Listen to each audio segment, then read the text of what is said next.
What's up, Sauce Nation? It's your boy Hector Flores back with some Astros content. I know we didn't touch up on the Astros season, but you know what? We know what happened. So, without further ado, though, what we'll talk about is kind of continuing on with this series of things that I hope to see done for next season for the Houston Astros edition.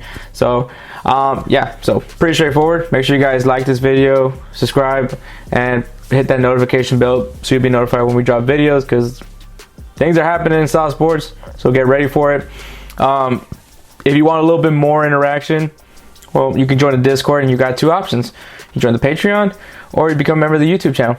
It's pretty straightforward. Those are the options. Make sure you guys follow the social media platforms on Instagram, Twitter, Facebook. That's another way to be updated on what's going on with South Sports. And yeah, pretty straightforward. So let's get going with this video. All right, so pretty straightforward, man. The goal for the next season is to continue what the Astros have been able to do, which is be a pretty consistent team in baseball. Honestly, the Astros have a really good roster. Are there some needs? Of course, there's always going to be needs. You always could bulk up. The thing to always say in baseball, if you're not getting better, you're getting worse. And we got some competition this season with the Seattle Mariners. So, yes, the Astros do need to continue to improve their rosters. So, the thing I'll add on at number 5, I have adding experienced pitching to the bullpen and the starting lineup. They already did pretty good with the bullpen. I liked some of the additions that they brought in the trade. So, really good on that. But there's always more. You can always add bullpen arms, and it's always great to add bullpen arms. And you need experienced pitching, especially now that you're going to go in with a new pitching coach.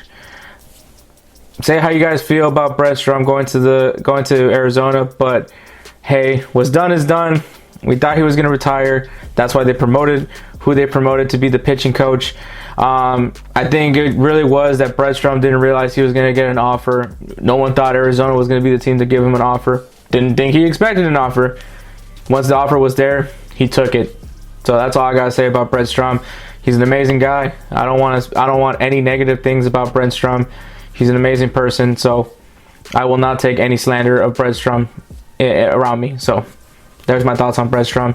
Great guy. Good luck in Arizona. There's a lot of work that needs to be done in Arizona. But pretty straightforward, man. You need to add experienced pitchers in this bullpen, especially in these high-pressure situations. With the starters, straight up, it was one of the issues that happened in the World Series.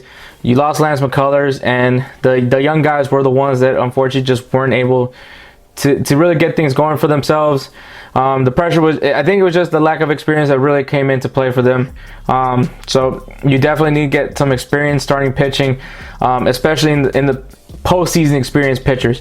So get these guys so that when they're in these situations, it's a little bit more relieving for them than going in without some guys that know what it takes.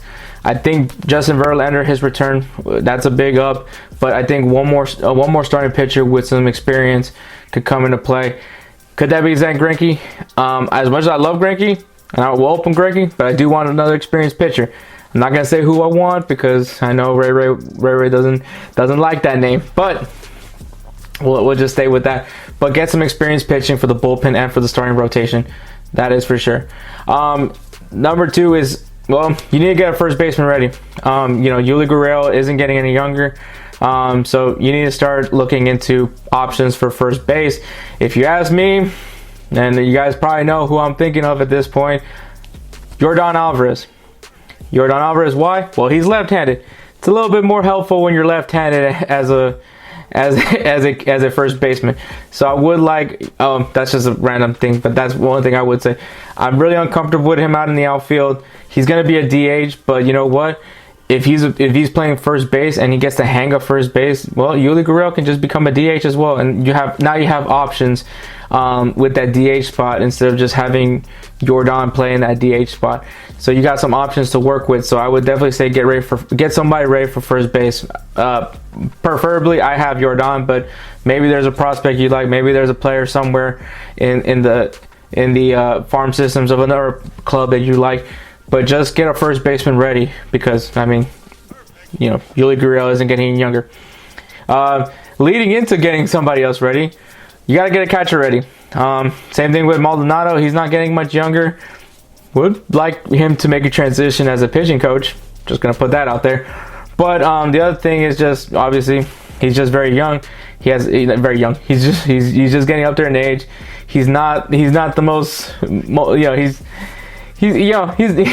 it's almost time for Martin Maldonado to hang it up. But in the meantime, it'll be great to bring in a catcher to learn from. I mean, if you ask Ray, you're probably going to say Corey Lee. I would love Corey Lee. This isn't me saying that I don't want Corey Lee. I love Corey Lee. I think he's a great catcher. I think he's kind of ready. Maybe be behind Martin Maldonado for one season, and then he's prime and ready to go. But if not, man, you need to bring somebody that could come in, because once Martin Maldonado's out, we need someone that's ready and can work with these pitchers. So not only giving someone to learn from Martin Maldonado, but get someone that can build some chemistry already with this pitching staff as well. So get a catcher ready for when Martin Maldonado leaves as well. My number 4 is you gotta commit to a center fielder or a right fielder. And the reason why I throw that in there is because there's obviously the possibility of Kyle Tucker playing center field.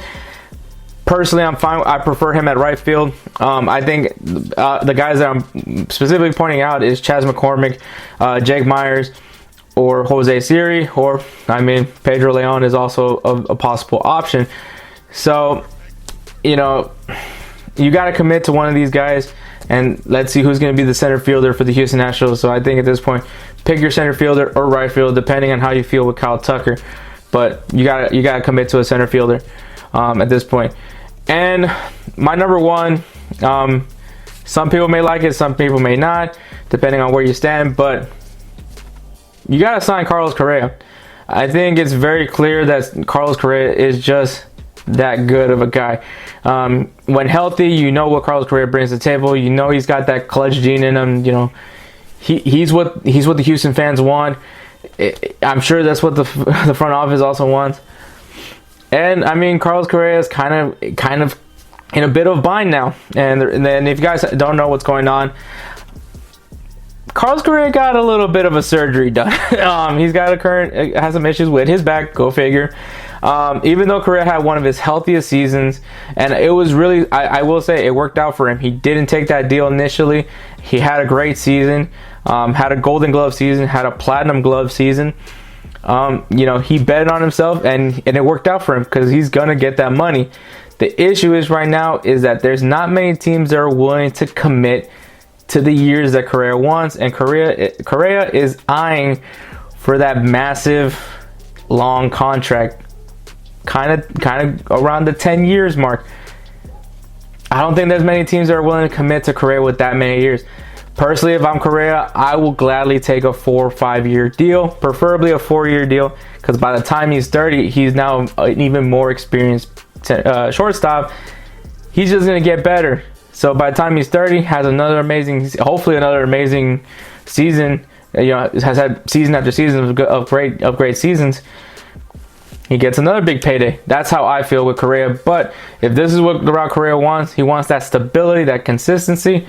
Well, I can't blame him. But there's just not going to be many teams that are going to commit. The Chicago Cubs want him, but they don't want to give him a 10-year contract.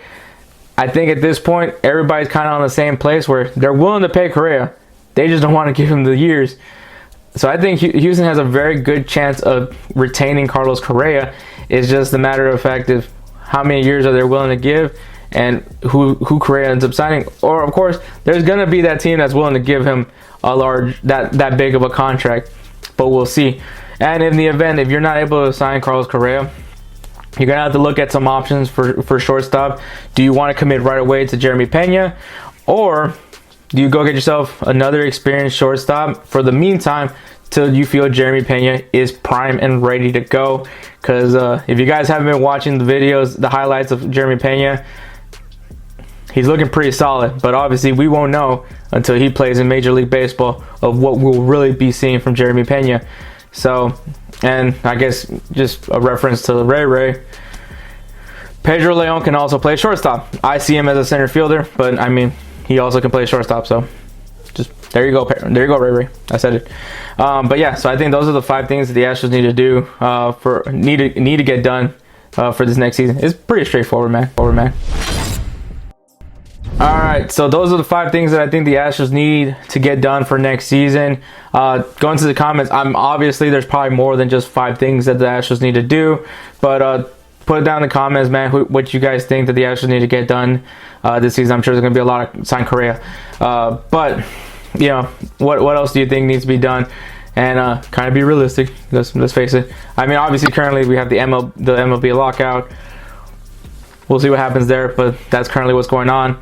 But in the meantime, I'm sure we'll still figure out some things to talk about here in Saw Sports for the Houston Astros. So if you guys are excited and ready for this offseason to see what the Astros are going to do, well, tell me also in the comments.